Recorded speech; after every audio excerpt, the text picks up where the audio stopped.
Hey there, young scientists. Hope you guys are all doing well. I wanted to begin just by saying that the projects that have been submitted thus far are top notch. Just great job, over the top, bravo, 2 thumbs up. And I hope you've been enjoying viewing each other's assignments so you can learn from that and just see what your classmates have been up to. So today also your rock profile is due, so hopefully by now you have finished that and you can just submit it to me a little bit later. And then this coming Tuesday will be the exam for this unit. So I've already sent the study guide to you, so hopefully you've been reviewing that and you'll be ready for the exam on Tuesday. So what you'll do is you'll just print the exam, take your exam. I trust all of you to be practicing integrity and not use your notes when you're taking the exam. And then you can either scan it and send it back to me, or just take a screenshot of each sheet, and I should be able to grade it that way as well. So, all right, today we are going to be looking at page number 198 in your textbook. So we're going to be going over the answers to those discussion questions, and hopefully you watch the videos on Tuesday so you have a little bit of background knowledge about weathering and erosion. So let's jump right in. Number 1. Now I notice in your textbook there's an error, and it says that number one describe 3 ways that mineral deposits can be formed. They, I think, just repeated that from a previous lesson. So we are looking at number 1. What cycle drives erosion and weathering? So that would be the water cycle. It's the movement of water that causes these various effects. So number 1, the water cycle. And then number 2, the question is, how does water break down rock? And that happens in several ways. One of the ways is acid rain. So acidic water can dissolve rock. And I'm sure you guys have experimented with different acids and bases before and seen the effect of acid. So acidic water can dissolve rock. Another way, it's split through freeze-thaw weathering. And we're going to be talking, going more in depth about this particular way a little further on in our lesson today. So split through freeze-thaw weathering. Try to say that over and over a few times. And then another way is water can wash away sand, gravel, and soil. So again, just the movement of water is one of is the way that water breaks down rock.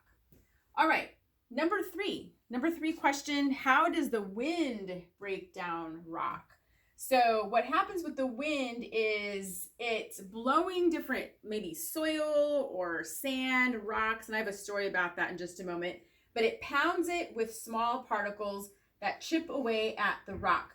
A number of years ago, my family, we took a trip to Hawaii, and we took a hike.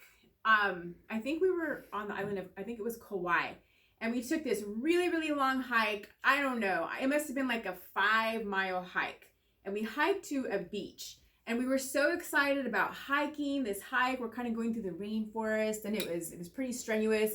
We finally make it to this beach, and we were ready to we were going to sit there and relax, enjoy the sand and the sea.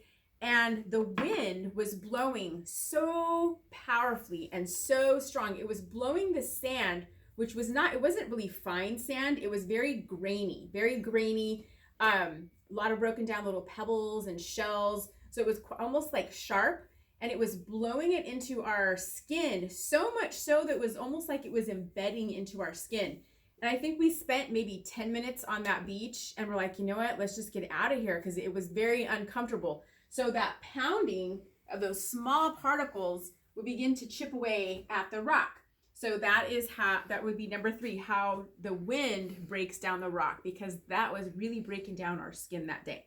All right, number 4, what are several effects of erosion? Now, some of these result in beauty, all right? Everybody loves waterfalls. So those waterfalls that you see are an effect of the breaking down or of erosion.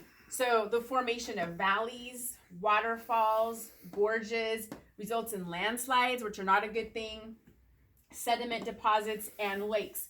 So that's why you see on our freeways, where there are banks of dirt and small hills where they plant different types of plants. There's maybe ice plant, whatever plants they plant. It's not only for the beauty of our environment, and that's great. It adds to the beauty and the aesthetics, but it's also to help prevent erosion. So it's to prevent, if the plants were there to hold the roots into place, the soil would just like be rushing out onto the freeway in rains, which would be a catastrophe. So plants are used to help prevent erosion.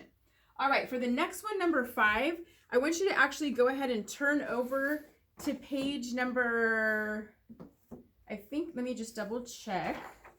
Yes, page number 195 in your text, and you'll see the sketch assignment for the week. So this is what you're going to be looking at. And here's my rendition. Not the greatest of artists, but I think this will do. So what happens first is water from the rain seeps into a small crack.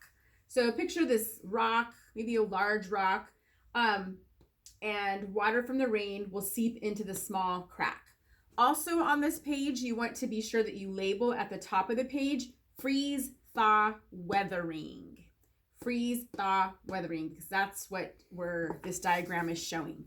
So freeze, thaw, weathering.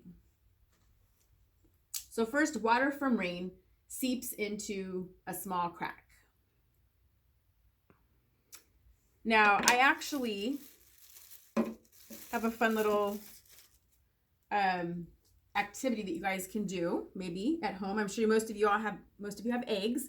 So if you take an egg and stick it in your freezer, come back a little bit later, you'll notice a crack right there. Okay, you'll see that crack.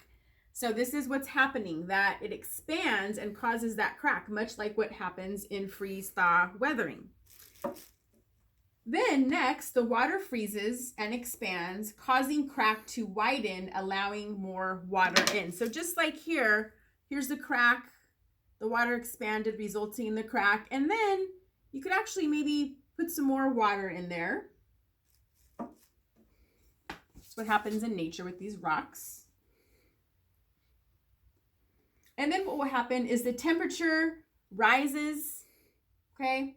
Rises during the day, gets really warm. At night, the temperature drops, it cools down, and temperature rises and falls and causes the crack to grow until parts of the rock actually begin to break off. So much like this egg, if we were to maybe add a little more in there, continue to freeze it, parts of the shell might begin to start cracking off. I'm going to include a video that actually it shows this little activity here, and then also a really fun and tasty activity that you can do if you like, and that is, I don't know if you guys have seen Magic Shell. It's like that chocolate syrup you pour over ice cream, but there's one called Magic Shell, and it actually hardens into shells. So there's a really fun activity that you can do with that Magic Shell chocolate and a balloon, and actually see the results of this too. So if you have the time and you get those ingredients, you might want to do that. So again, at the end of this lesson, the next video that I posted was just that with the Magic Shell activity, and it talks a little bit more about freeze, thaw, weathering. I said it there without getting my tongue twisted. All right, so good luck studying for your exam, and you'll take that on Tuesday. There will not be a video Tuesday. You'll just take your exam, and then we'll start up with the next unit a week from today. And by then, I should actually hope to have your grades for your science project to you by this coming Tuesday. So you guys take care, and we'll see you next time.